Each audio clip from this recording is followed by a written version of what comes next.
वफ़ा खुलूस तरफ़दारियाँ नहीं चलती, हमारे साथ ये मक्कारियाँ नहीं चलती।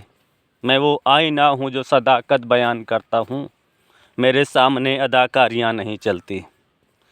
साथियों, मुझे राजनीति में आए हुए लगभग 1 दशक हो गए।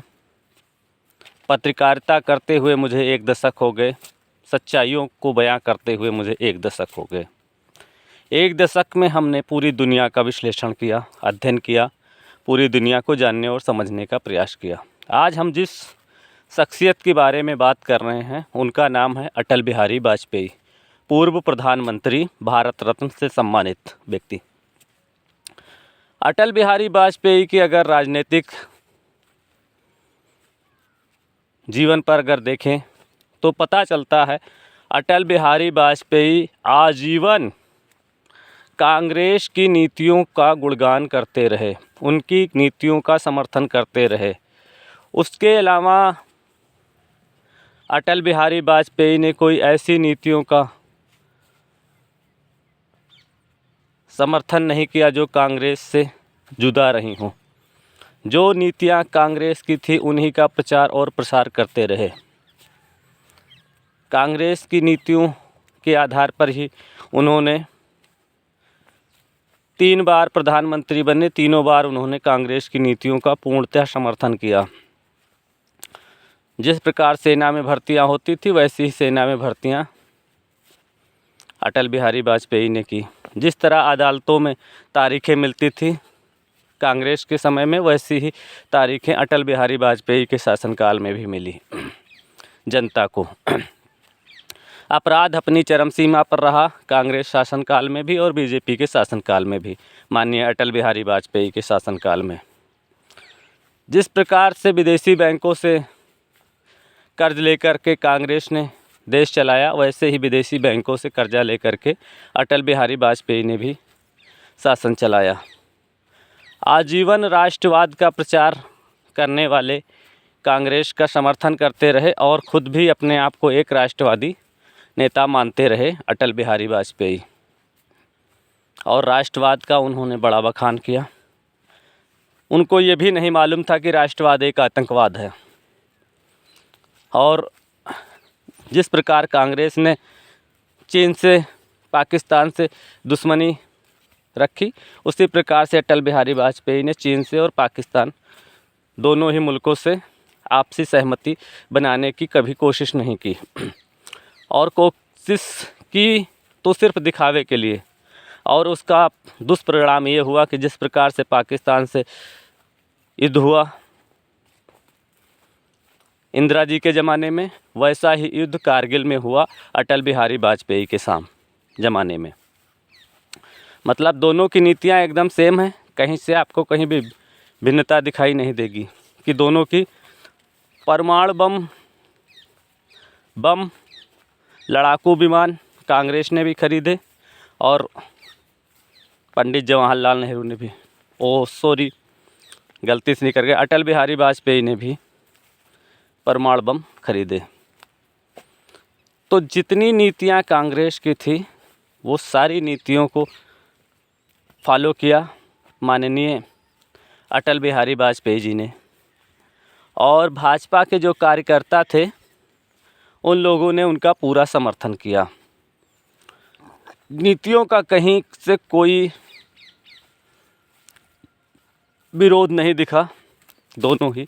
और थोड़े ही दिनों में अटल बिहारी वाजपेयी सत्ता से भी चले गए, क्योंकि जनता को ये बात समझ में आ गई कि कांग्रेस और भाजपा एक ही हैं। और कुछ अच्छी अपनी नीतियों के कारण, कांग्रेस में ईमानदारी और निष्ठा के कारण जनता ने फिर से जो है कांग्रेस को ही चुनना ज़्यादा मुनासिब समझा, क्योंकि उनको लग गया कि कहीं ना कहीं देश के लिए भाजपा और अटल बिहारी वाजपेयी बहुत घातक हैं। और जिस तरीके से उन्होंने काम से काम कम प्रचार ज़्यादा किया, लोगों को ये लग गया कि इससे अच्छा कांग्रेस ही है।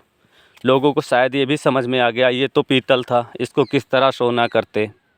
इससे तो अच्छा था कि रावण पे भरोसा करते।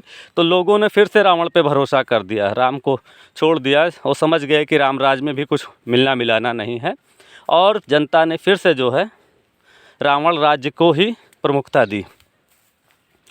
तो साथियों, राम राज हो या रावण राज हो, या आपने एक और एग्जाम्पल सुना होगा कि अगर पांडवों के शासनकाल में पांडवों के तरफ रही द्रौपदी तो जुए में हारी जाएगी, और अगर कौरवों की तरफ चली जाएगी तो निर्वस्त्र की जाएगी। मतलब दोनों की ही नीतियों एक जैसे हैं। स्त्रियों के लिए वो सम्मान दोनों की ही नज़र में नहीं है।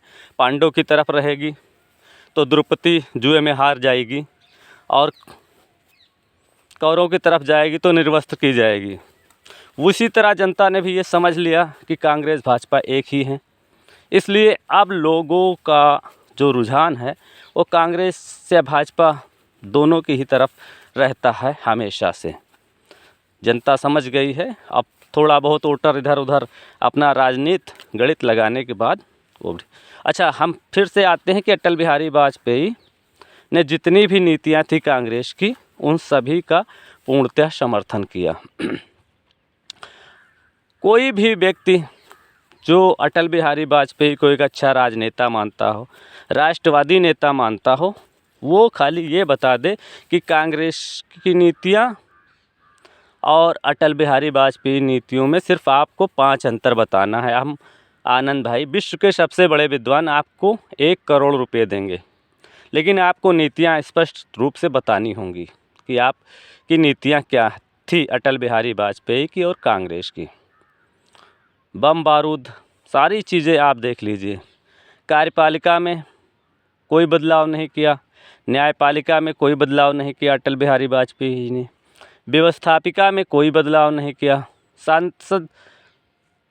सांसदों को, विधायकों के लिए वही पेंशन योजना चालू रखी।